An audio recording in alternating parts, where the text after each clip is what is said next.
Hi guys, 10 நிமிஷம் போதும். But 10 idli கூட சாப்பிட்றலாம். நம்மளால் அவ்வளோ சாப்பிட முடியாது. இருந்தாலும் வாங்க எப்படி சேர்த்துன்னு பார்த்துலாம். குக்கரில் துவரம் பருப்பு 1 டம்ளர், பச்சை மிளகாய் 1, வெங்காயம் 1, தக்காளி 1, 4 பல் பூண்டு, கொஞ்சமாக மஞ்சத்தூள், கேரட், பீன்ஸு, கத்திரிக்காய், உருளைக்கிழங்கு எதுவாக இருந்தாலும் போட்டுக்கலாம். இப்போதைக்கு என்கிட்ட இது தான் இருக்குது, அதனால் இதை மட்டும் போட்டிருக்கேன். இப்போ ஒரு 2 விசில் குக்கரில் விட்டுறலாம். அதுக்கப்புறம் அதுக்கு ஒரு பொடி அரைச்சிக்கலாம். மிளகு, கடுகு, நிலக்கடலை, சோம்பு, ஜீரகம், வரமல்லி, வரமிளகாய், இது கொஞ்சமாக புளி ஊற வச்சுருக்கேன். அதையும் கொஞ்சம் கரைச்சி எடுத்துக்கலாம்.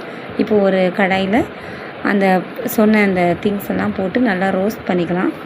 நல்லா அது ஃப்ளேவர் வரும்ப்பா, அது வரைக்கும் ரோஸ்ட் பண்ணிக்கோங்க. அடுத்தது வெங்காயம், தக்காளி, பச்சை மிளகாய், கொத்தமல்லி, கருவேப்பிலை, அதெல்லாம் இது பவுடர், அது வரைக்கும் பவுடர் அரைச்சி வச்சுக்கலாம்.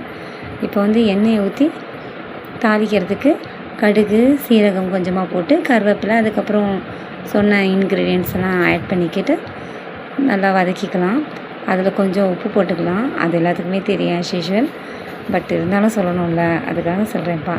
அப்புறம் இந்த அரைச்சி வச்ச பவுடரை ஆட் பண்ணி, அதுக்கப்புறம் இந்த வெந்த பருப்போட புளி தண்ணியை ஊற்றி, அதோட மசாலா மஞ்சத்தூள், மிளகாய்த்தூள், வீட்டில் அரைச்ச சாம்பார் பொடி, இதெல்லாம் போட்டுக்கலாம். சாம்பார் பொடி இது டிப்ஸ் வேணும்னா கேளுங்க சொல்கிறேன். இப்போ அந்த மசாலா போட்டு கொதிக்க வச்சுக்கலாம். பருப்பு போட்டு கொதிக்க வச்சுக்கலாம். ஓகே, அவ்வளோதான், முடிஞ்சதுப்பா.